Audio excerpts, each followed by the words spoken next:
Listen, children, to my mind, I am a victim. Resistance cry.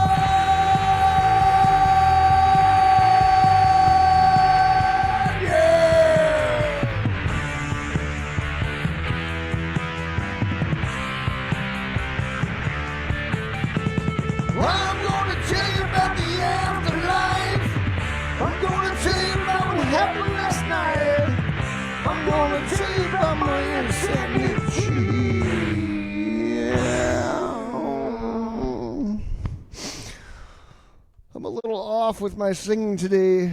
It's all good. It's all good. Some days the singing's just not there. Welcome to episode number 43, ladies and gentlemen. Thank you for tuning in. This is the Chris and Mike Show. Welcome. This is the Chris and Mike Show. How are you, Mike? I'm tired, man.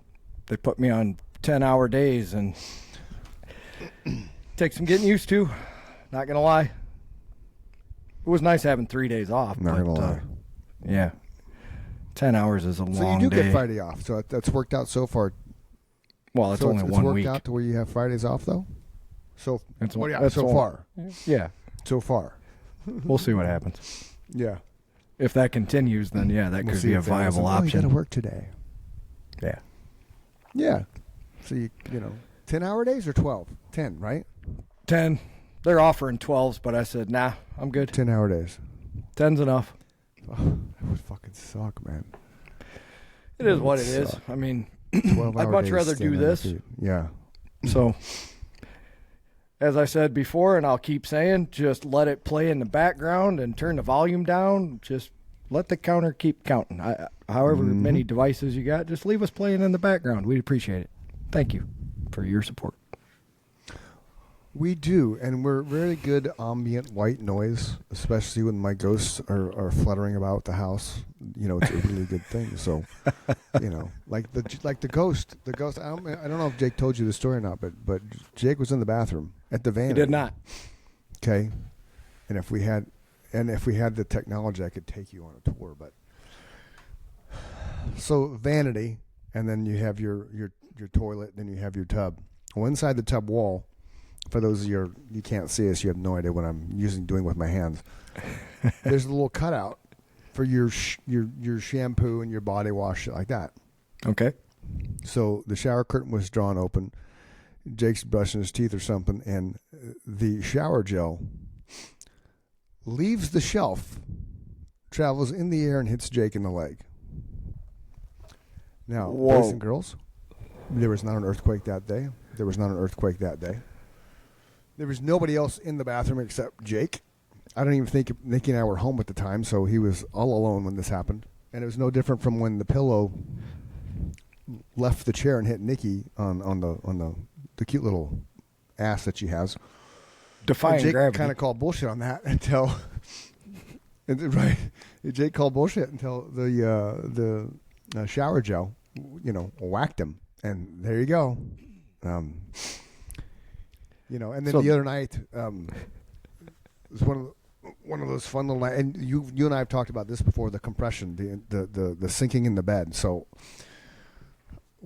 I had irrigation going, so I had to be up, at 1:30 to start that, and it goes till 2:45. So I just crashed on the couch. So I'm like, I'm not going to go in the bedroom and then wake up with my alarm. So I actually ended up going and crashing in the guest room, which is Jake's room. But as soon as I left the bedroom, went and crashed out there. The next morning, Nickie said, as soon as I left the bedroom, there was a whoosh in the bed, like a compression. Like she thought I was still in bed. Like she reached over and was like, I thought you were going to the other room. And legit, my side of the bed went down. So the ghost was sleeping with Nickie, which, is fine. I don't have a problem with that because, That's just such a creepy feeling, though, ghost. Man.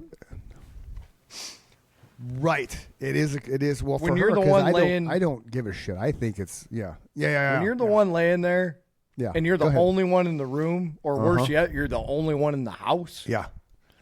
and then your bed just right depresses about, I don't know, 50 inches from where you're laying.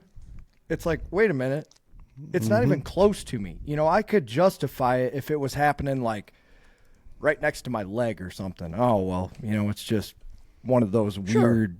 Sure. It's not really happening, but your mind thinks it's happening. Right. When it's where the other person would be laying in a king-size bed or a queen-size bed, how do you explain that? It feels like a bowling ball is laying next to you. And we have a king-size bed, so like legit, it's for that to happen, it had to be. I'm 179 pounds, give or take, depending on the day. Okay. So my almost 6 foot frame gets out of bed, and you know it's not like I'm got a dent in the bed, right? I'm a little guy. Like if my buddy Todd was in the bed, and like 6'4", don't yell at me, Todd. 220, 230. He's still not going to compress the mattress, right? Right, but you know what I'm saying. But if he was laying on that bed I do. So yeah, it's definitely one of those things that's like a what the fuck moment. But now we're just we're cool with it because he doesn't do anything. We're probably gonna walk through and stage the house again. Maybe get some voodoo stuff going on. Something fun like that. Make a show out of it. It'd be kind of fun. Ghost hunters, come on. I was even telling. I got a new listing coming up in the neighborhood, and I was telling that guy that everybody around us was 70 to 72, and we're 96. And it's like, well, what the fuck? Why didn't they build on this land for all that time? Well, there's a ghost roaming about. Well, here's how I look at it. Definitely. Okay. I'm not sure if it's ghosts or we're feeling or sensing shifts in different dimensions, which would explain our Mandela effect that happens to people all the time and continues to happen all the time. So at some point, for some people, the timeline is shifting. As crazy as that scrambles your brain, there's no other explanation for it because it's not just you and I going, oh, well, we remember it this way. It's like millions of people, and then there's also the other camp that remembers it just the way they were told because apparently their timeline was going along with whatever's going on right now, right? It's just, it starts to make your brain go, I don't understand, Exactly. But it's just so crazy that so many people remember something one way and now it's another way all of a sudden. Just out of the blue. No, never was that way. I just, those kind of questions just scramble my brain. So then I think about the footsteps on the bed and I'm like, is that literally you're bleeding through that timeline at that moment and now physics is getting involved where they're really there? You know what I'm saying? Yeah. They can't see you and you can't see them and they're experiencing the same thing at the same time in a different dimension. Right. They're going, what the fuck, man? I'm feeling something on my bed every night when I go to sleep. It's weird. It's like they're walking, or moving around. It's freaking me out. Right. That's how my mind works. When I have this weird little, and I have this weird thing. I don't know if it's attributing to my vertebrae in my neck going south. Like I'll get the tingling up my arm, which is starting to pinch the nerve, which fucking sucks. I'm right there with you because that's eventual surgery again, And if the doctor sneezes, I no longer exist because if he's got the scalpel and sneezes, fuck you, bye. Which is what I told him the first surgery, like Dr. God. We called him Dr. God because he just had that God complex about him. I didn't call him that to his face, obviously, but I was like, hey man, just make sure you don't sneeze when you have the scalpel in hand. But I think now they probably do it with lasers and shit. But so I'll have this effect where I'm driving or hanging out, and I just feel like something is like tickling the back of my neck. So much so that I reach back. For those that you can't see me, I'm reaching back and touching my neck on my left side because every now and then it just has this presence. Like, what the fuck is that? And I know it's probably not a ghost. It's probably just my neck fucking with me. In the you and I have the same injury. So and mine was just born with it. Unfortunately, yours was, Car from accident. that time you were chasing down the serial killer and, my story's better, Mike. Oh, shit. Chasing down No. the serial killer You're behind right. the mean streets of New York City and the alleys and shit, and you were matrixing stuff before the Matrix was real, and all your different levels of martial arts came into play. I inspired and, the you movie. were dodging bullets and shit, and you leaped off that building, and flew through the air like Michael Jordan slamming the basketball from the free throw line, and you landed on the bad guy. And you beat him to a bloody pulp, but he had killed like 67 people in 28 countries all across the world over a span of 19 years, and you were like the savior of that. But you don't get credit for it because you just happen to have a little bit of alcohol in your system, and it's like, we can't give you credit because you were flying and driving and flying and drinking, and that just doesn't work. And I was like, motherfucker. But for those of you who don't know, Mike is a superhero, and he changed the trajectory of the world. Back in 1993-ish or something. That's why he was on a hiatus from the band for a couple months. We just thought he was, recovering from a car accident. Lo and behold, he was fucking chasing down serial killers, in other world dimensions. Batman. So there's that. I'm sorry I let the cat out of the bag. I feel like sometimes I'm too loud when I... It's all good. and I No, feel- you're and I- not And I too feel like loud it catches at my all. breathing. I don't... It doesn't catch my breathing. It catches a little bit. I don't wanna be a heavy that's breather. Part of the charm, man. It's real, raw, relevant. That's what you always say. So there you have it. Yes. This is just us talking to you. We're thankful that you listen, and make sure you share us with your friends because We it's no are. good if nobody's We are. listening. But things are definitely picking up momentum. The YouTube channel gets way more hits than anybody, so kudos to Chris and his kick-ass YouTube channel, which I use a lot too, so I'm part of those hits. So Well, and I try to think today on the Facebook page. I scheduled a post last night of the, It did the very little well. clip it about who's doing cocaine. yes, Right? And Not doing so cocaine. That went up at 5 a.m. Right. Who's not doing cocaine in the studio? That went up at 5 a.m. I haven't checked it because I'm not that guy that checks every 20 minutes. Oh, who's watching? Who's watching? Who's watching? Because I don't really care. If you watch, cool. If you don't watch, you're not. I'm not that guy that like I'm on my phone like, oh, I gotta have a like. Oh, I gotta have a like. Why am I not getting likes? Nor What the am I. fuck? Why are there not likes? Like, aren't you liking my shit? Why aren't you liking my shit? Like my shit, motherfucker. I'm not that person who opens my phone up every 20 minutes. I only have 2 likes. Oh, now I got 4. Oh, God, I got 10. Wow. I don't care. It's just I post because I like to post things silly. But on the flip if side you of like that, it, cool. I probably check it more side. often than you do, only because there's some people I don't know that are probably friends with you who have some always cool comments. Like they're always participating in their favorite album Yeah. or their favorite band. I love that shit, man. You know me, I could talk music Right. till Oh, I do people will too. go, we're all leaving, Mike. We're done with the fucking music. I don't know how you can stomach doing it 24/7 your entire life. I guess that's just your thing, because that's just who I am. Yeah. Yeah. People I work with, they Yeah. either Yep. like music or they don't, and the ones that do tend to hang out around me, and the ones that don't. And I get it. It's not for everybody. Question. But how can you not like music? I mean, I understand if you don't like your type of music, but is there really people out there that don't like music? Like Yeah. they just listen to podcasts and read books and shit? They don't really? So I'm not going to mention him, but Weird. he'll know who he is if he listens. No. Don't mention. Don't. Yeah. I'm not going to throw don't mention somebody under Dave's the name. bus. We won't talk about Bob. We don't want to throw Robert under. We don't want to throw Robert under the bus. So- no offense, Steve. We're not trying to call you out, David. Okay. It's I all really- good, Dwayne. Relax, man. Relax, Dwayne. Relax. I really have a lot of respect for this person, and we were having a conversation like you Alex and I is are a having. nice guy. We were having a conversation just like you and I are having right now. Somebody that I respect Sweet. their position in life and their brain and their intellect, and having a Ooh. good conversation. And all of a sudden we got to talking about music, and out of the blue he says, I tried it when I was younger and it just never did anything for me. So he listens to talk radio, and he's into like financial podcasts and things like that. But he said I never turn music on purposely. You know, if his wife's in the car with him, she loves music. He says it doesn't bother me, but it doesn't do anything for me.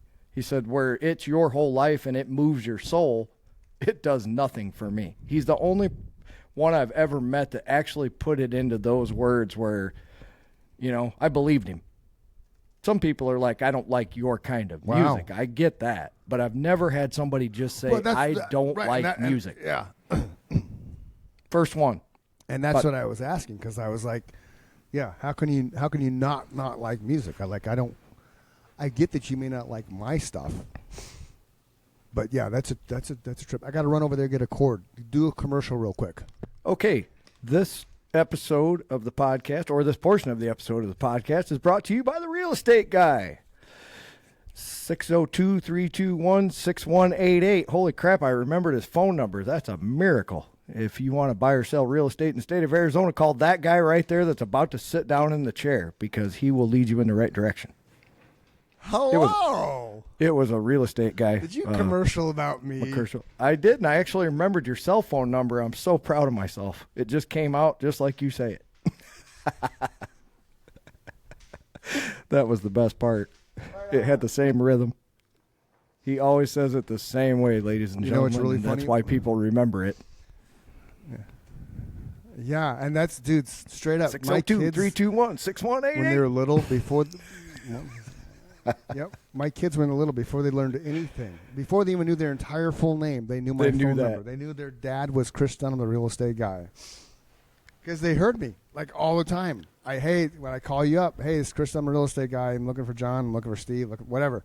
That's all they heard when I was making my calls at home. Hey, it's Chris Dunham, the real estate guy. How are you today? Okay. So it just got Jake and Jake Life Alert. Jake fucking could rattle off a Life Alert commercial with the phone number, just like nobody's business. So that's a good segue. People that know me in my current form know that my short-term memory is one thing that suffered through my addiction, because I can't remember anything. I don't really create new memories that well. Right. So to tell people how powerful Chris saying his phone number in that certain rhythmic pattern all these years, I just rattled it off. I went to do that commercial, and I'm like, oh, shit, I hope I remember his cell phone number. It just came out. That's why I use the same logo for every podcast. People get used to seeing a certain thing, and they don't even know why they like it anymore. You see Coke in the store, and brand recognition. Right. Yep. Nemesis had a logo. The Chris and Mike Show has a logo. The Real Estate Guy has a logo. The longer that logo is out there, people, if you're trying to do something and make it successful, consistency is the key. Do the same thing. Believe in yourself, you know? Absolutely, man. The funny thing is, when I was doing billboards, because I've done everything in my career. So I mean, I've been on TV, I've been on the radio, I've been on billboards, been in a magazine. I mean, anything you can think of from a media standpoint, been there, done. American Dream TV, I had, I mean, just, I can go on and on. I would get agents, which irritated me at the time, calling me, oh, I saw your billboard. Like, fuck you. I don't want you to see my billboard. I want a complete stranger to see my billboard.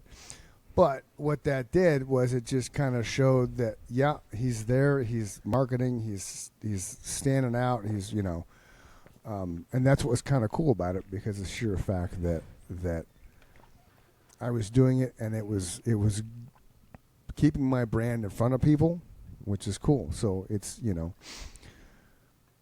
back before the internet, you sold houses based on, brands and what is it? Magazine marketing, magazine ads and shit. So, and it was the same way with the band. It's cool. We had to take out ads and what was it? The Music Voice and New Times and Music Voice and New Times. Yep. And then we had to go down and flyer ASU to get the chicks to show up, so the dudes would show up, and you had to hit the streets, right? You didn't just create a website and go, "Hey, we're Nemesis, and here's our music," and people could hear you right there. I kind of like the old way better. MySpace was not there yet, kids, and no. You know what? I think I agree with you. There's a little bit of there's a friend of mine on Facebook, Nickie, and she posted a thing that Yeah. Oh, that's, Who are we gonna see? Thank you, because MTV kind of took. Yeah, MTV took a little bit of that mystery away, right? Because I remember the first concert I saw post MTV era was that when we talked about Summer's Last Blast, the Scorpions and Aerosmith and Loudness and Autograph and all those bands. The element of I don't want to say surprise, but just the tingly, when the lights go down. Remember that you get the chills, the lights go down, and your whole body just comes awake, and you get goosebumps because you've never seen the band before, so you don't know what they look like, you don't know what their stage presence is, you don't know what their show's going to be. Cruising. Right, because there was nothing social media wise. Like, you had no idea. All you ever heard was the voice, and you saw what you saw on the cassette jacket or the album cover. Like, you weren't there. You didn't experience it. And so, the Scorpions concert, that was my first time that I was like, oh, that sucks. You did exactly what you did in the movie Worldwide Live that I've owned and I've watched like 100 times by that point. Like, really? Right. You couldn't just throw in the song Arizona. You're in Arizona, and they didn't play Arizona in Arizona for encore. They did not play Arizona, dude, man. That's they fucking wrong. Their show was verbatim wrong. It's totally wrong. Their show was straight up Worldwide Live VHS is what they played live. There was you could have made it 4 minutes and 30 seconds longer. Nothing. You could have, damn it. And if I ever met Klaus Meine or Matthias or Rudy Schenker, I'd be like, look, motherfucker, I'm from Arizona. Herman Rarebell. You wrote That's a song best about name. Arizona. The only other person, right? The only other person that ever wrote a song for Arizona was Glen Campbell. Glen Campbell and the Scorpions. What the fuck, man? What's Glen Campbell's song? Like, let's go. Why am I blanking this? I don't remember, but I don't remember. But he did write a song about Arizona. I love you, Arizona. Some cheesy Eagles. country slang. Glen Campbell. They wrote an Arizona song? Standing on a corner in Winslow, Arizona. That's Winslow. Take it That's easy. just a lyric, man. That's where he started it's just off, a lyric. Yeah, By the time, but Glen Campbell's by the time I get the Phoenix. That was his song. By the time I get the Phoenix. Okay. Like, maybe I didn't know that one. Yeah. So I mean, it legit was by the time I get the yeah. Well, it's. I don't know the lyrics, but something like, by the time I get to Phoenix, she'll be crying. By the time I get to Phoenix, she'll be out that door. It was a typical country song back then. Drinking, dog got ran over, my Ford Chevy broke down, and my wife's leaving me. You're killing me today. It was, and really, I Googled it. The inspiration, shit you not, by the time I get to Phoenix, originated in Jimmy Webb's breakup with Susan Horton. They remained friends after her marriage to Bobby Ronstadt. Yes, a cousin of the singer Linda Ronstadt. No shit. Let's get these. Facts are flowing today. Yeah. By the time I get to Arizona lyrics. Let's hear this. Okay, this will be good. Well, it's Public Enemy. By the time I get to Arizona. Public Enemy has got Arizona. Public Enemy. By the time I get to Arizona song. Get to Arizona. No shit. No, get to Arizona. Just get to Arizona. Get to Arizona, yeah. Okay. I want Glen Campbell's. Yeah. Well, type in Glen Campbell's song. Okay. In the Google machine. Okay. So by the time I get to Phoenix. That's catching on, by the way. By the time I get to Phoenix, she'll be rising. What is? The Google machine. What's catching on? People like you. Oh, People like it when you say that. It's funny. Mostly I like it when you say it. So, but I've heard few people say they like that. This is the shortest fucking song I've ever read in my life. And the melody, I can kind of do the melody. Not really. Okay. By the time I get to Phoenix, she'll be rising. She'll find the note I left hanging on her door. She'll laugh when she reads the part that says I'm leaving. Because I've left that girl so many times before. Yeah, right? Very well done. Yes. By the time I make Albuquerque, she'll be working. Yep. She'll probably stop at lunch and give me a call. But she'll just hear that phone keep on ringing off the wall. That's all. It's like, seriously, then this is the final verse. By the time I make Oklahoma, she'll be sleeping. She'll turn softly and call my name out low. And she'll cry just to think I'd really leave her. Though time and time I've tried to tell her so. She just didn't know I would really go. That's it. That's the entire song, boys and girls. I got one question. That's it. 2 minutes and 48 seconds. What year was that song written? Does it say?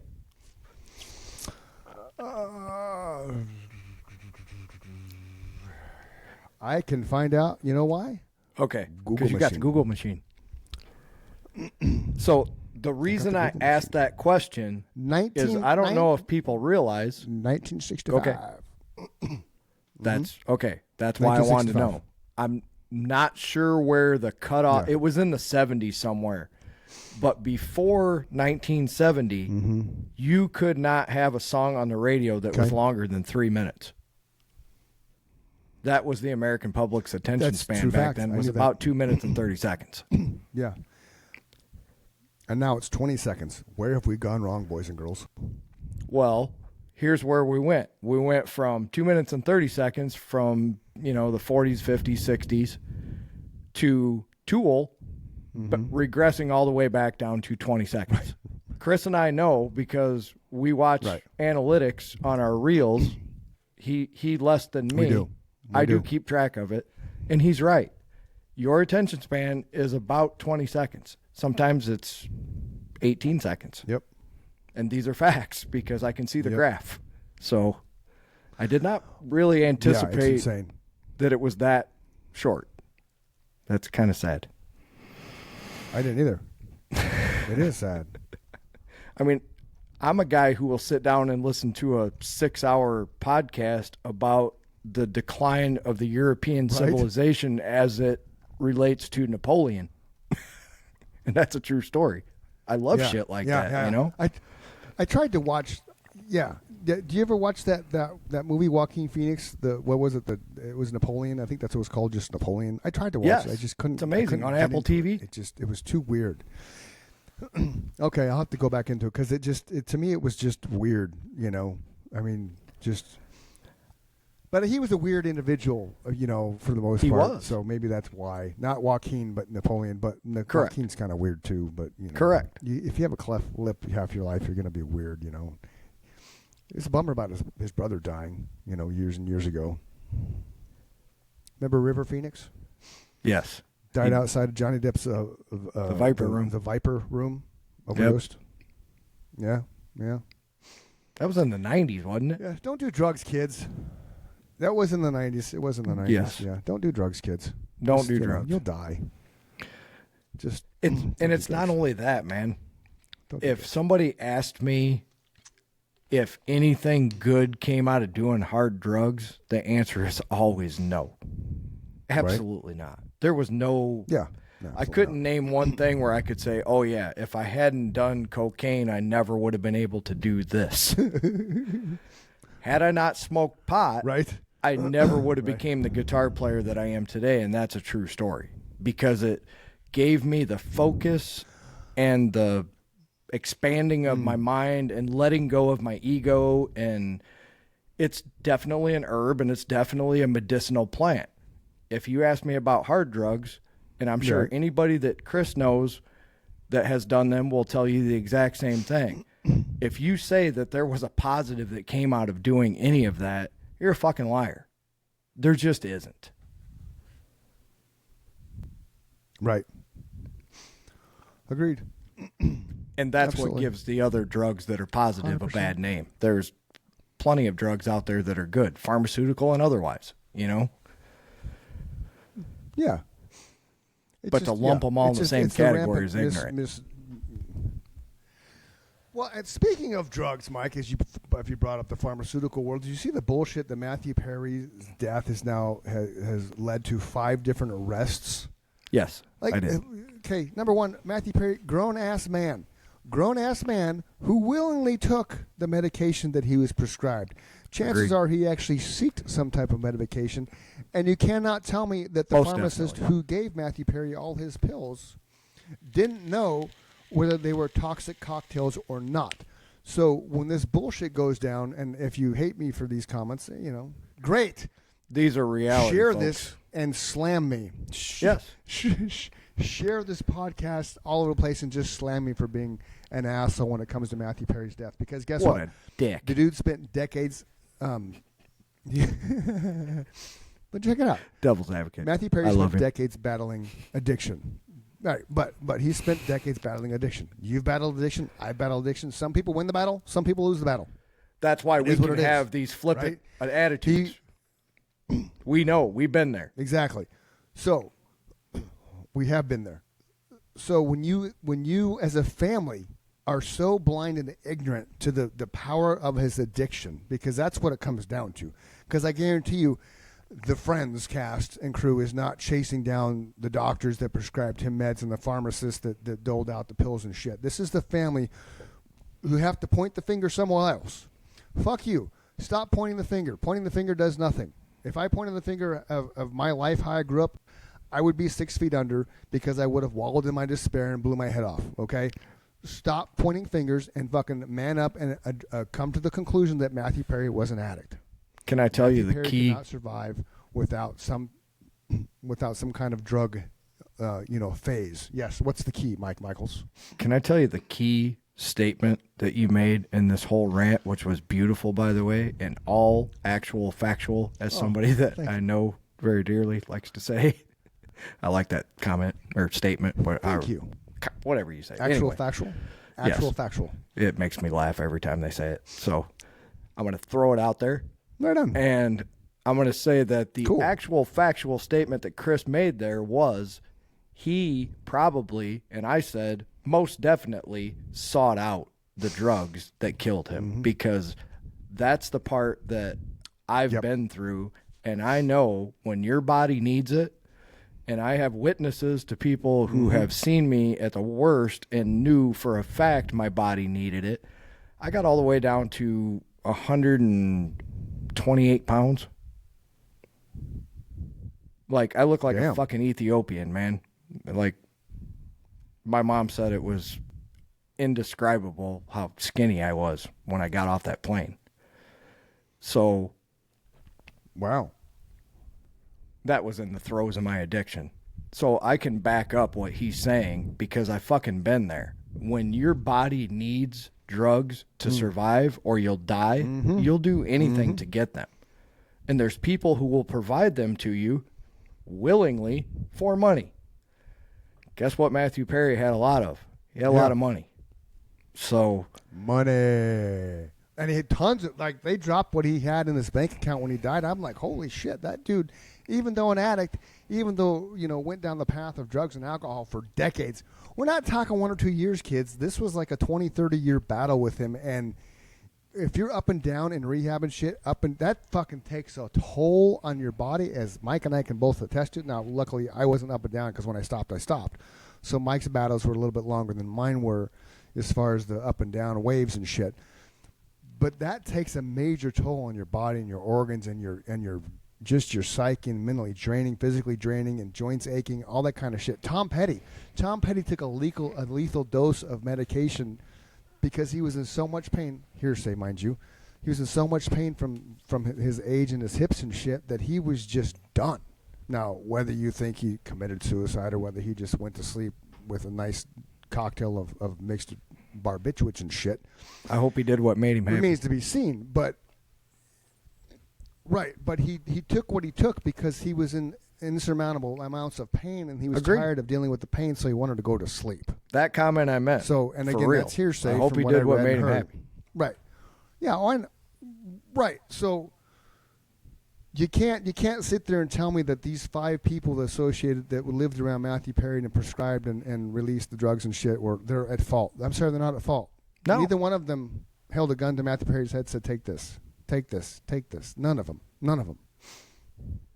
I think one of the most honest statements that I've ever made on this podcast, and I'll continue to make, is that nobody ever forced me to do anything that I didn't want to do.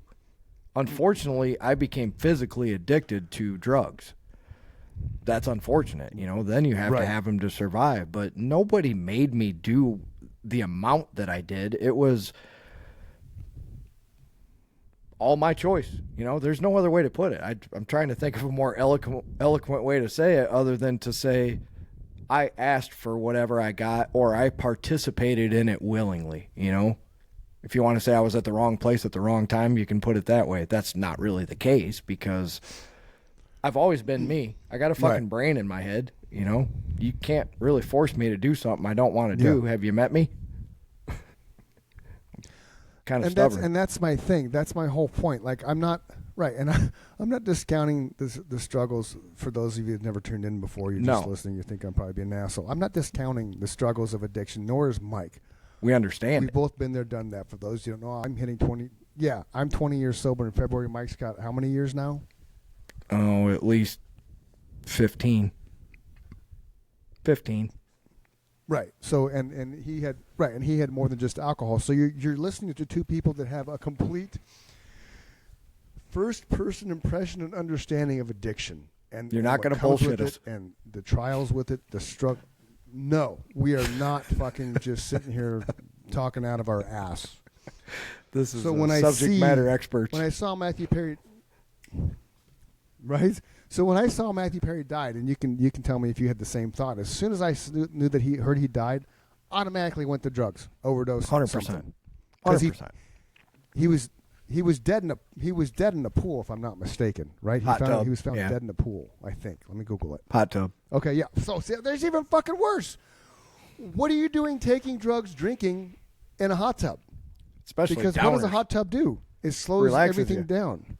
Exactly. Now you relax That's yourself what hot even tubs further. Do. They Dum dum dum dum dum dum dum. And then you slip under the and then you slip under the water, and that's it. Like Whitney Houston, fucking slipped under the water In the bathtub. Like, like stay away from water if you're doing drugs, kids. What the fuck? That's why I'm still living. I didn't go swimming when I got all fucked up. Right. Dum dum dum dum dum. Right. Yep. I sat by the pool, not in the pool. Absolutely. There's a difference, folks. Yeah. Stay out of hot good. tubs, man. Yeah. Just water in general. Stay away from water in general when you're fucked up. Yeah. Take your shower in the morning. Yeah, Take your bath in the morning. Don't throw up. Yeah. Sleep on your stomach. Go throw up in your neighbor's backyard. Make sure you fall asleep on your stomach. These are all important lessons. I mean, I know I'm kind of being silly about it, but that's the only way I know how to be. I've just been there, done that. True. And there's a reason I'm still alive. Right. I just had this conversation with a really good friend of mine 2 days ago. And I literally said these words. I was very fortunate that in every situation I was ever in, doing stupid shit, drugs, drinking too much, driving too fast, I always had somebody that was next to me or around me that gave a shit that I lived or died. Because somebody would at least say, are you sure you want to do that much? Or are you sure you want to keep doing that much? There was always somebody there that cared. And I'm very thankful for that. That I am not flipping about at all. That means something. Absolutely. I'm like, how blessed am I that the universe said there's a reason you need to stick around, and I'm always going to make sure that there's someone that cares that you are still here. I never thought about it in that respect until that person asked that question. And those are the words that came out. They said, why are you still here and a lot of other people are dead? We were having that conversation. It wasn't like it came out of nowhere. Have you ever thought about why you're still here? And I said, because there was always somebody that gave a shit that I lived or died. Simple as that. Yep. A lot of people are surrounded by knuckleheads who don't have a brain in their head, and they're like, yeah, Dave, go ahead, man. Do the whole 8-ball. First time, you're going to have a good time. Yeah. No, somebody told me a little bit goes a long way because you never done it before and you don't want to stop your heart. Those kind of messages. And just to interject, boys and girls listening to this podcast, we are not in any way, shape, and form condoning you going out and doing half an 8-ball. We're not condoning you to go out and do any types of drugs. Okay, no, that's not what we're doing. I think I made fun of Dave. We are merely stating. Right, we're making, but see again, we get this personal experience of this catastrophic world, and you need to understand that just don't do drugs. You know, just don't do other things. You know, be a sex addict, man. You know, that's better than being a drug addict, right? Because at least you're getting pleasure and getting pleasure out of that. You know, as long as your partner is also an addict, like enjoy jumping out of airplanes. Right. Otherwise, right. that's but, a problem. You know, adrenaline junkie, right? Jump out of an airplane. It could, you know, maybe they learn though to become. I don't know. We'll have to have a sex addict on the show and ask them how they deal with that if their spouse is not. Hi, my name's Mike. How can I help you? I don't know where we're gonna. I don't. I don't know if Nickie would like me interviewing.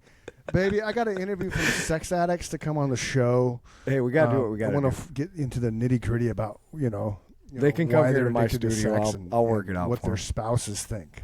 Yeah, we'll send them. We'll send them. As long to as they're Illinois. female, of course.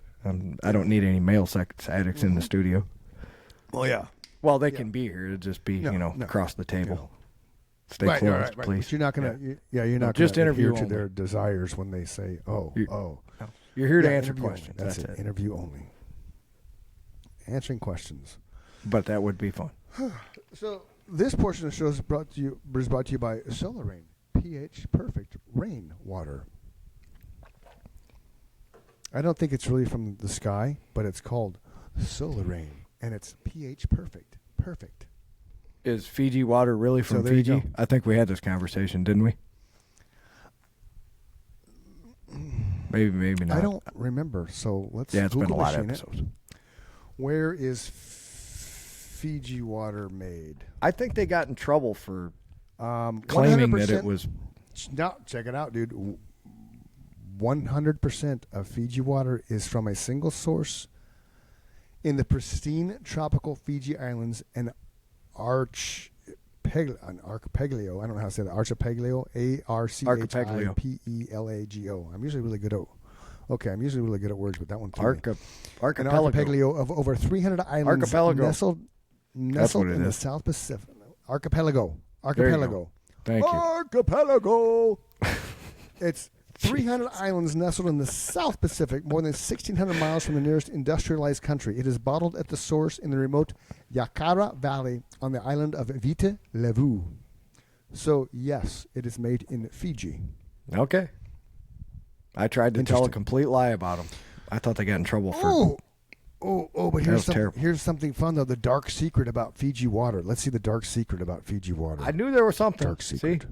It was rattling around back there. It says it's a dark secret. I knew there was something. It was founded in 96 by a Canadian businessman, David Gilmour. Not to be confused with David Gilmour from Pink Floyd. Okay. That's where my mind went. Oh, it's just that kind of nonsense. Too controversial. It was just too controversial. Southern California billionaires, Lyndon Stewart Resnick, not the parents of Johnny Resnick from Goo Goo Dolls. See how I can do weird shit like that? They broadened their company. Blah, blah, blah. So it wasn't really anything major. It's just it's two billionaires behind it. Okay, well, you got to, all right. In order to start a business like that, you probably got to have some money. Yes. It's a lot of overhead. That's why they got to charge $7 a bottle for water. Yeah. Right? $7 a bottle for fucking water, man. Something like that. It's super expensive. Don't touch it in hotels. That's what I always say. No, do not touch the water in hotels. In fact, boys and girls, do not take anything off of that little cabinet and shit that they have water in, because you will get charged like a motherfucker. Yeah, and we know it. And then, you're just yeah. Don't do it. Don't be that guy. No. Go down to the convenience store. Don't do it. Or better yet, go to Walmart. Yes. Go get the convenience store. Walmart. I fucking hate Walmart. 50,000 brand name items. Walmart. If you want it cheap, that's where they have it. When it first came out, I was like, fucking Walmart, man. Well, it was all American-made products when Sam Walton was in charge. A lot of people don't know that. Yeah. If you were born after 2000, you don't understand that Walmart used to be 100% American products. Sam Walton wanted it that way. And then his kids got it, and they went, money. And they sold everything to China. And now, 4 of the Walmart heirs have more money than the bottom 42% of the entire fucking country. Just so you people know that. Those 4 people have more money than most of us combined. If that doesn't make you angry, it should. Sam did a good job.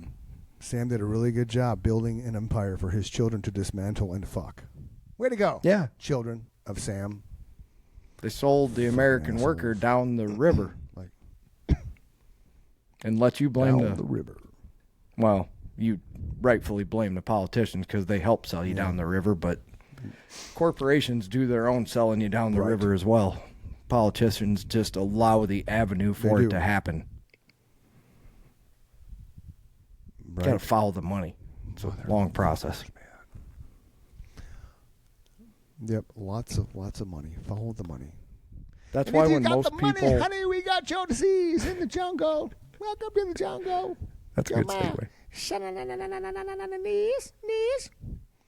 That's why when most people make general statements, I'm like, we don't have time to explain to you why that's not accurate at all. This would take like over an hour for sure. Just because you made a stupid general fucking statement, you know, like, Biden's going to save everything, or Trump's going to save everything, or God himself is going to save everything. It's like, we don't have time to explain why that's not going to happen. Got to follow the money. Right, and God doesn't care about politics. I hate to break it to you, okay? God's not watching the outcome of the election. Sorry, it's not. He doesn't give a shit. You know why? Because he's God, and you know, let's be frank. God does not care about who's president. That's another quick, simple political lesson. Religion and God and Christianity wasn't even in politics until Ronald Reagan in 1980. He's the one that got the Christian conservative together. Yeah, it's a true story. Nobody gave a shit about religion in politics before Ronald Reagan. He's the one that made the Christian conservative the powerful organization that they are today. And that's what fucks the Republican Party is you have these hardcore Christian conservatives that are the base of that party, and they have these Puritan fucking beliefs that nobody believes in that shit anymore except those people. And they're apparently a powerful enough majority to just fuck the Republicans enough to be in a dead heat with this animal. And she is that because she kept knowingly innocent people in prison in the state of California to use them as slave labor. That's also a true story. Just to show you that I'm an equal opportunity hater and educated as to how these people have lived their lives before they wanted to be your president, you can't bust my balls about anything. I don't like either side. They're both fucking crooked. That's what you need. That's what the American public needs to understand. You don't have a savior. They both want to fuck you, just in different ways. Yeah. Just in different ways. Exactly. Yep. Agreed. Yep. Hey, we hit a lull. That's weird. We never hit a lull. I know. It's a lull. I just didn't want to go down that road again. I just want to. It's just important for me to understand. It's important for me to get people to understand. I fucking hate both sides because I get a little bit of hate for all my Trump rants. Like, okay, I'll give you a Harris rant. She kept knowingly innocent people in prison in the state of California when she was attorney general to use them as slave labor. Look it up. Yeah, they're both fucks. They're As both, Chris says, use the Google machine. They're both not. Use the Google machine. The other funny thing I find about Kamala, and I've heard ramblings that when she gets elected to office, that she's going to fix what's wrong, bitch. And I say that lightly. Don't get mad at me. You're in the office. Bingo. You're in the office. You are there. You are there. Like, you created some of these problems in said office. So how is it that you're going to fix said problems that you can't even fix now while you're in the office that you actually helped create Agreed. Because you are a product of your environment, and your environment is what you're sitting in, Kamala and Joe. You created this. It's not Trump's fault that you have what you have. It wasn't Obama's fault what Trump got, because it is what it is, man. You have your 4 to 8 years, you fucking come in after the fact, and you spend 2 years changing everything, then you spend 2 years running for re-election. So what are you really fucking doing? Nothing. So, Nothing. to bring this back to a world that we can understand here, and those of us that love music, yes, that would be like a band writing a shitty album and presenting it to the label, and the label says, that ain't working for me. So they write the exact same songs, and they record them the exact same way, and 6 months later, they present it to the record company the exact same way, and they get dropped. I don't know what happened. Nobody would do that. But that's what Chris just described to you. We're being asked to accept the exact same thing that we've been going through, because this is also her administration. And she never argued with any of it. Exactly. It's not just... And that's the thing that drives me fucking nuts about politics.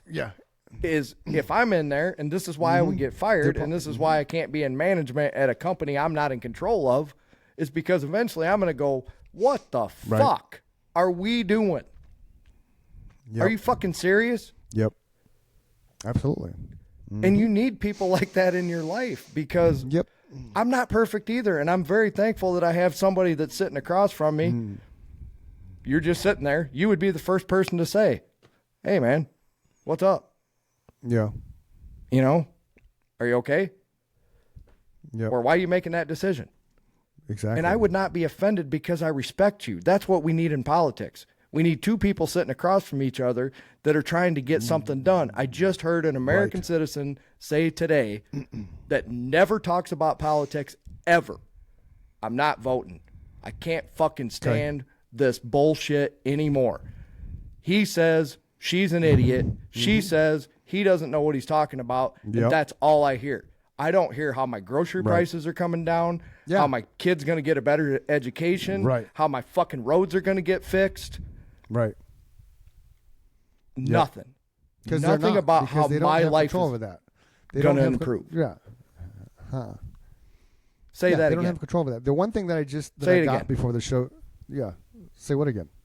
They're not. They don't have control over that. Neither one of them are going to fix shit. They don't have control over shit. Because that's again, why they're not saying anything. No, because because it's the Senate and Congress that make all the laws and shit. The public, we've talked about it before. America, what are we? We're a capitalism. We are the definition of capitalism. Yes. You have the right to go out tomorrow, Mike, and open a daycare and charge $1,000 a week per kid. And guess what? Parents will give you $1,000 a week to watch their kid. If they're safe. So that one kid you make $4,000 a month from. So you get 20 kids. So now all of a sudden you're making 4,000 times 20, right? So you're making bank on a monthly basis. The government's not going to come in and say, "Oh, Mike, I'm sorry, you can only charge a maximum of $500."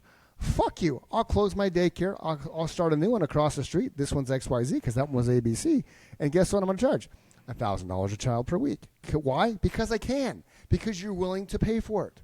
Don't complain about shit that you're willingly paying for, right? Exactly. You're willingly paying for it. So if you want to be like Skylar, Tripp's going back at daycare starting September 3rd. Skylar's smart. Like fucking Skylar knows how to fuck the system up and go for the money and figure out how to get shit for free or next to nothing. And like she went to college. She's going to college. She went to college and specifically went to an online college that was based out of Coolidge because they had a because not she get was shit for she free. Was, single mom, right? What she's entitled to based on the government rules.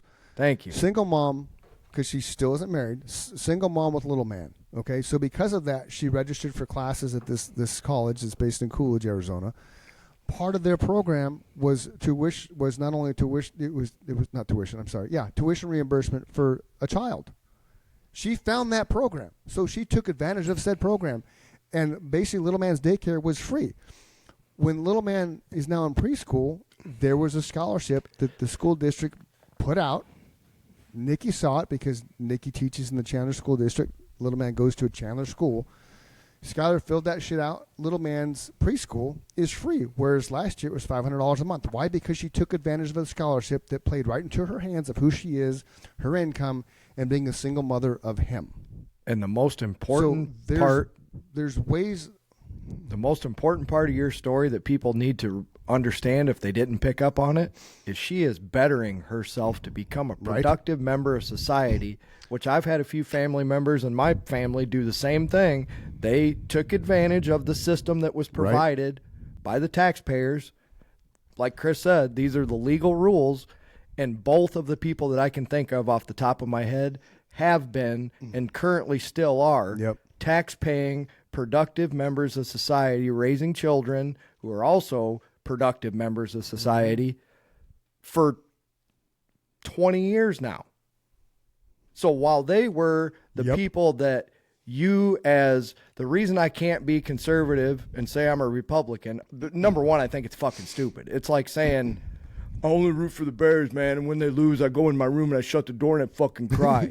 It's the same fucking thing as saying you're a fucking Republican or a Democrat. You're going to get me on my soapbox, but that's okay. I think it's the same thing. I love the Bears. I'm wearing the fucking hat. I've been a fan my whole life. If they lose, I go about my day. I don't cry. Bears. So I think it's the same thing being a Republican or a Democrat. I think it's fucking stupid. I've never chosen one side or the other. They've always been crooks to me. They're not doing anything to look out for me. But the reason I can't sit on the conservative side is because they're always just slightly too conservative. Even a moderate conservative's too conservative for me. They're against gay marriage or something fucking stupid that has nothing to do with them.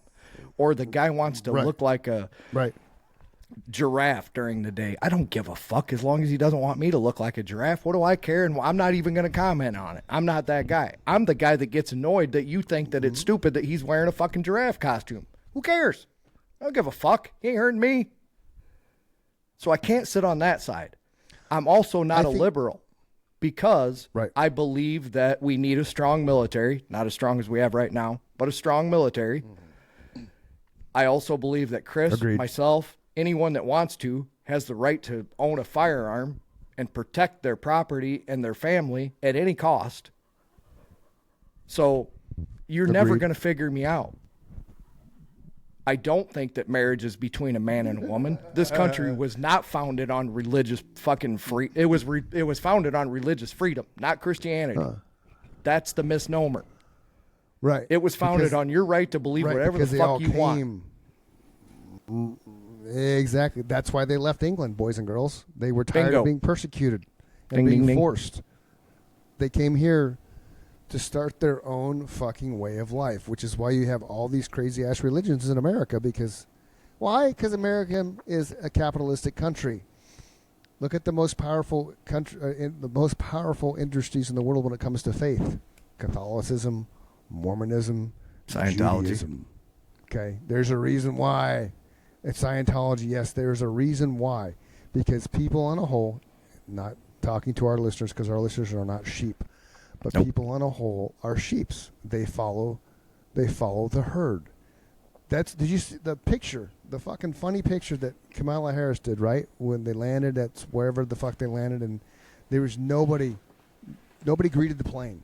Like nobody. And then I love it. They AI'd it, and all of a sudden there's a crowd of thousands of people outside her plane, which it was Air Force One, Air Force Two, whatever the fuck. Right. That's why that's kind of shit needs to be brought up in the debate. Like that to me is a bold-faced lie. And they won't debate because her and Trump will just sit there and fight, and Trump won't hold his mouth, and he'll end up calling her stuff like "see you next Tuesday." And it's so fucking stupid. She'll reference Stormy Daniels, and he'll... Right, we're not in high school. It's like, that's what we... Trump getting elected, love him or hate him, and again, this is just a general opinion. I'm not saying I'm for or against Trump. We're not saying for or against Kamala. Mike and I both are for a politician who will put this country together and be a bipartisan individual who will do what they're supposed to do. Use your fucking brain. When Trump got elected the first time... Talk to me like a human being. Right. When he got elected... Go ahead. Yes. No, you're fine. When he got elected the first time, the world was tired of Obama, right? They were tired of all that bullshit. what they Agreed. did by bringing Trump in was bringing an adolescent, because you and I both can agree that Trump's a bully. I fully agree that our economy was fucking rocking and strong with Trump because he's a businessman. I don't think it would have gone down the path it went down once Biden took over, but that's sheerly conjecture because Trump. We're not wasn't economists, reelected. so we don't know. It's kind of like we talked about the. That's Right, the problem. Right. And it's Ask like an that economist. gas They'll price probably thing. tell you it was going to happen but it's like regardless because of what the Federal Reserve did and had nothing to do with Trump one way or the other than I know he put in a weird tax system that we were going to feel the brunt of, especially in the middle class, in 2023, 2024, 2025. Right. People forget that part of that tax. We got the upfront tax break, which I still say I never fucking saw a dime of. Right. That's neither here nor there. There's people that'll argue with me either way. Right. But what they can't argue with me on is if you go back and read the people that were economists at the time were saying, yeah, this is a good deal now, but we're going to pay for it down the road. That was Trump's signature on that bill. That's all I'm saying. Yeah. That's how deep the rabbit hole gets. I can't. You can't just make, and I'm not saying you're saying, I'm not saying you're making a general statement, but that's why I said earlier, I fucking hate it when people just parrot what they see off CNN or MSNBC, the one tagline that now they think they know everything. Fuck you, you don't know shit. I don't know shit either. Right. I just know slightly more than you do. That's it. Because I've bothered to go to like other sources. Sure, it's like reading the headline and not reading the article. Correct. And the headlines are all misleading because I read headlines and then I click the link. And then I go into the article thinking the article's about the headline. It's fucking not. Me too. I light up Channel 3 all the time in Arizona on their Instagram page because they put these stupid little fucking headlines and I'm like, that's interesting. Click on it and then read it and I'm like, there's fucking nothing to do with your headline. Yeah, you like, fuckers. If you're going to report the news, man. I was a journalist, man. I was a fucking journalist. I had every story I ever wrote had to cite sources. It had to have factual information, whether it was from audio recording or whether it was notes taken. Even when I had my internship at the Tribune, the Mesa Tribune, whenever I took my story to the editor, he asked me for my notes. First thing out of his mouth, let me see your notes. Well, I did audio. Give me the tape. Okay, here's the tape. Come back the next day. My 16 paragraph stories chopped into 2. Here you go. Like, wow, what the fuck? That's the realization of being a journalist. You give them this much information, softball size information, they whittle it down into a golf ball because that's the reader's attention span. Why do you think People Magazine stories are so short? Correct. Because you're right. Really, it takes you a minute or less to read their stories. So nobody takes the time to read past the headline, because if they did, they'd realize the headline's bullshit. Like I have an op-ed for you when you're done. And if it appeals to me, I click on the story. Okay, go ahead. I'm done. That was it. Do you remember what an op-ed is? Opinion editorial? Yes, of course you do. I vaguely, but not off the top of my head. So go ahead. I don't remember the definition of it either. I just felt cool saying it. So what you're saying is completely true, but what I want people to know is that ended somewhere shortly after the Walter Cronkite days. People harken back to Walter Cronkite. There's a reason for that, because he was reporting the motherfucking news every day. Yeah. And when he was done, click. He was done. Every day. So the first person to take his idea to court was none other than Rupert Murdoch from Fox News to say, it's not my job to report the news accurately. We're an entertainment outlet. Yes, and he won. So I want people to know that the one person in this United States that is diehard to the fucking core is a Fox News watcher. Right. I just want you to know they were the first news station to go to court and say, we are not responsible for reporting the truth. Which is bullshit, people. The whole point of news, the only time that's not real, You have fiction, nonfiction. Okay, nonfiction is not real. None of Everything it's in real. the news should be fiction. It should all be fiction based. Everything that a journalist that you see on TV, and it's not. It's fucked up. But legit, back when I was at that, I had to provide my notes and shit. I had to back it up. This is where the story came from. Those were the rules. So much so that I wrote one. I wrote one article that actually got it was a janitor at MCC, a night janitor, super nice lady. Her name was Billy something Chamberlain. She was in the Arizona Softball Hall of Fame, which was a big deal back then, and she was the night janitor. So I had got wind of this. I wrote an article about her. Arizona Republic picked it up. Then Channel 12 picked it up, and that led to me getting some awards for journalism that year, which led to the Tribune internship. But that's the thing. Everything was backed up. I had all the proof. I had all the data. I had all the facts. So it was no bullshit. There was no holes in my story. They don't have to have any and that's of that the problem anymore. and so we fact check. Right, and so this is the irony. Let's fact check the speeches and the debates and shit, but let's not fucking fact check the articles that you're publishing every single day. Right. And They're saying... for those of you who can't see me, I just threw my arms and they were in the air. And he rolled his eyes. I saw it with my own eyes. Yeah. They just Yeah, fact checked. They just fact checked Donald ridiculous. Trump at one of his last speeches, and he broke his own record. He averaged 2.53 lies per minute in 62 minutes. Okay. So however many that adds up to. But I agree with your point, and I think that in my head. But for some reason, the average person, it blocks right there. They're either like, oh, fucking, they don't like Donald Trump, or they're like, yeah, he's a fucking liar. But what I think is exactly what Chris just said. Yeah, but you fucking lie too because you're not reporting the news accurately. You're reporting the news with an angle of the fucking viewer that wants to hear your opinion. I don't want to hear your angle. I want to hear your real opinion. Chris tells me like it is. The fucking people are coming through the border like they're going out of style. I have to take his word for it, right? He lives there. Right. You know when I think lying became I don't need a politician okay in to tell politics? me that. Say that again? Right. But you know when I think lying became okay? You know when I think lying became okay in politics? Because let's face it, politicians always have lied. They've always lied. There's not maybe Abraham Lincoln didn't lie because they called him on to say it, but I think some way, shape, and form. Right. You know, because he never talked about his vampire hunting side gig. So that, to me, he covered that up, so that was a lie. Okay, so Agreed. For those of you who don't know, they did a really good documentary about Abraham Lincoln. He had a side hustle.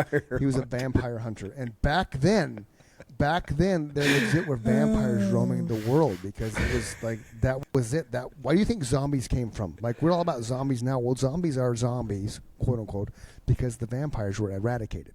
It's got to be Don't true. believe me? Search it.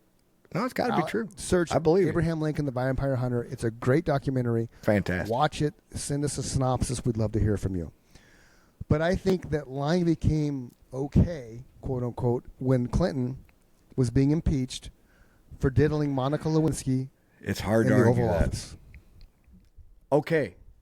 Because Agreed. up to that point, I agree. up to that point, check it out. Hold on. Brilliant. Up to that point, though, because the presidents before him, they all did it. They just weren't caught. Everybody knew JFK was bending Marilyn Monroe over, okay? Absolutely. Different occasions, different locations, right? They knew that, but the public accepted it. Why? Because it was the 50s, and he was JFK, and he was charismatic and dapper, and woo, and she was Marilyn Monroe, this major Hollywood star before social media and shit. So, you know what I mean? So that was a public affair in front of the entire United States, and nobody gave a shit, right? It's so crazy. Finish your thought, but it's so crazy you bring that up, and I'll tell you why. Well, yeah. So you fast forward to Clinton, right? Because everybody, politician-wise, I mean, there's so many conspiracy theories we can go down this rabbit hole. We're not going to go there. But when Clinton got caught, I don't remember how he got caught, but when Clinton got caught, if you American public honestly believe that he wasn't having sexual intercourse with Monica Lewinsky, I have a fucking massive 48,000 acre oceanfront property I want to sell you right now for $8.2 billion in Tempe, Arizona. Call me, because that's how naive you are. Okay? Can I get a look at that? You don't get stains on a blue dress. Yes, you don't get stains on a blue dress because they weren't having sex. Okay?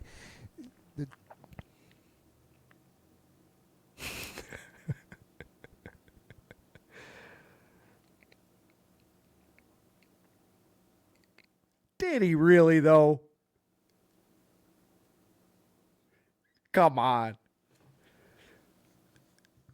Oh, hold on.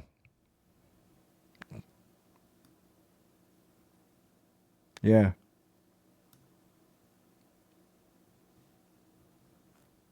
I don't know. Did you restart? We lost Chris, ladies and gentlemen, so I'm not sure. Yeah.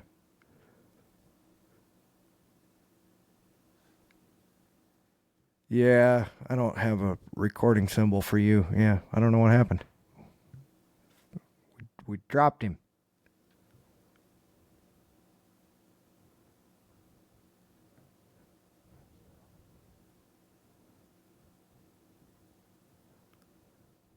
Okay.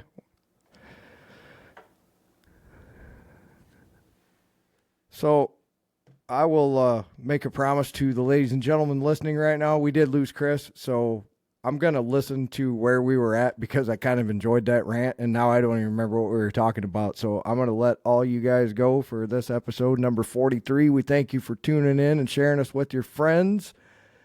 Don't let the bad days win, ladies and gentlemen. I had a not-so-great day today, and my friend brought me out of my doldrums and made me laugh like a motherfucker. Pardon the language, but that's what happened. So I appreciate him, and I appreciate the fact we're doing this podcast, because I would have probably been a grump the rest of the day, and now I don't even remember why I was upset. So thank you, Chris, and we will be back next week with episode number 44. Everybody have a great week. We love you, and we will see you soon. Peace. Where'd that come from?